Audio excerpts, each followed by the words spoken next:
Your 5-1 Minnesota Vikings look to move to 6-1 on the season as they welcome in the Arizona Cardinals. Week 8, historic U.S. Bank Stadium. Vikings off the bye, feeling fly, but the Cardinals, they got themselves a nice little win last Thursday against the Saints, and also this guy, DeAndre Hopkins, is back. First game back off of suspension, 10 catches, 103 yards, and on 14 targets. Just an absolute monster. He's still legitimately one of the best wide receivers in the game, one of the cleanest route runners, one of the best high point specialists, one of the best contested catches receivers that we've seen in a long time in this league, and he's going to be a problem. He is going to be an issue for the Vikings, but we got five keys for trying to stop DeAndre Hopkins on Sunday. Let's run through them. Number one,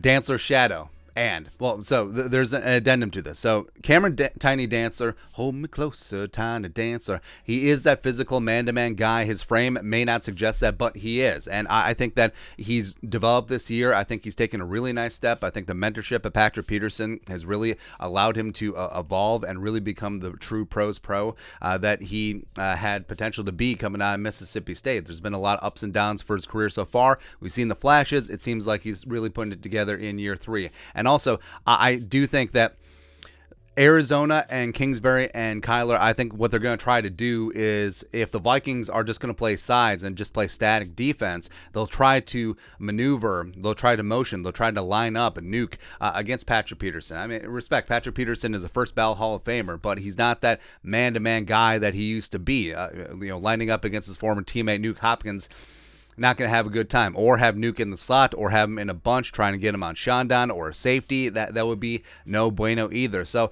I think the Vikings, even though shadowing hasn't really necessarily been their MO, I think that the Vikings have had 2 weeks to prepare for this, right? And they saw what Nuke did last week. And I think that the Vikings need to break from protocol and allow Dantzler to be Cameron Tiny Dantzler, shadowing Nuke for most of the game, giving him some help over the top. Because, Nuke Hopkins is just going to eat up soft zone. If you just play, or if you play 20 yards off him, he's going to eat that up all day. So allowing Dantzler to get physical with him and make every single catch that he does get, make him earn it, make everyone contested, and also trying to take away the Kyler, F it, Nuke is down there somewhere play. That's why I have that safety help over the top with either Harrison or Cam Beasley, etc. But also, safety help over the top. We nailed it.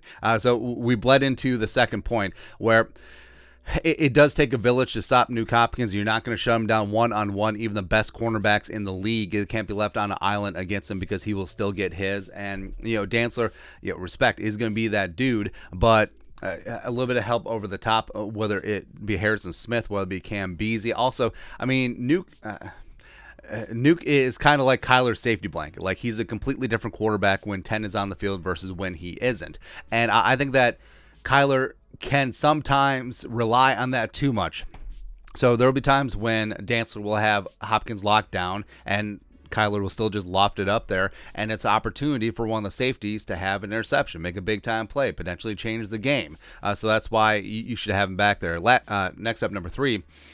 In addition to Dantzler shadowing him, I think you should get Andrew Booth Jr. involved, where Booth is known as this physical man-to-man guy, coming off an injury, finally healthy, revved up, ready to go. Also, Andrew Booth Jr. is a talker, and DeAndre Hopkins, he's human. Like, he is not immune to chirping. He's not immune to cornerbacks just trying to talk, trying to get physical with him, and Booth can do both. So when you're not shadowing him with Dantzler, I think getting Booth on the field involved, giving him a couple snaps on number 10 and letting Andrew Booth do his thing, I think that could help, because like I said, DeAndre Hopkins, he's human. He's not a machine. So all of a sudden, if things aren't going his way, if Dantzler's having a good day on him, and then Booth all of a sudden comes in, starts chirping, and say, hey, what's the score, DeAndre? Huh? We're up 31-10.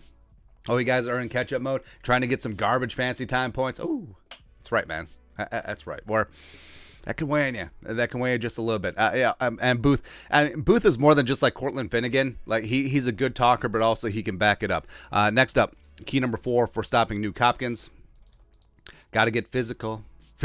Now, I'm not saying be dirty. I'm not out here saying like Saints Bounty Gate, Jonathan Vilma all up in here. It ain't saying that.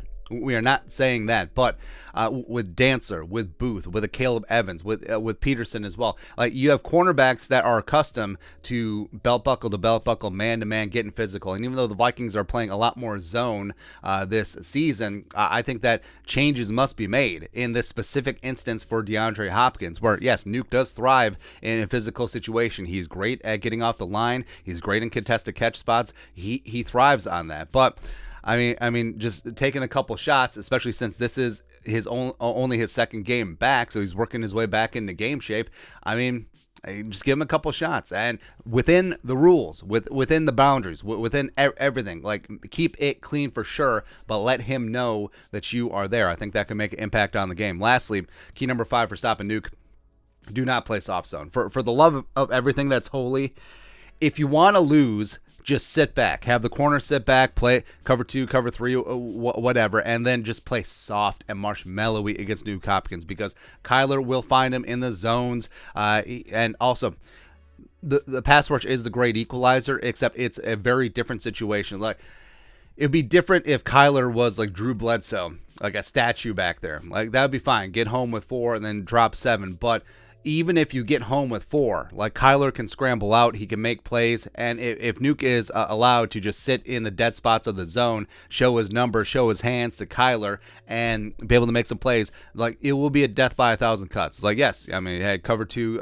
cover 3 quarters, whatever. Hey, maybe you won't give up the big play, but you'll give up a dozen medium to small plays. So it's not the way to do it. Right.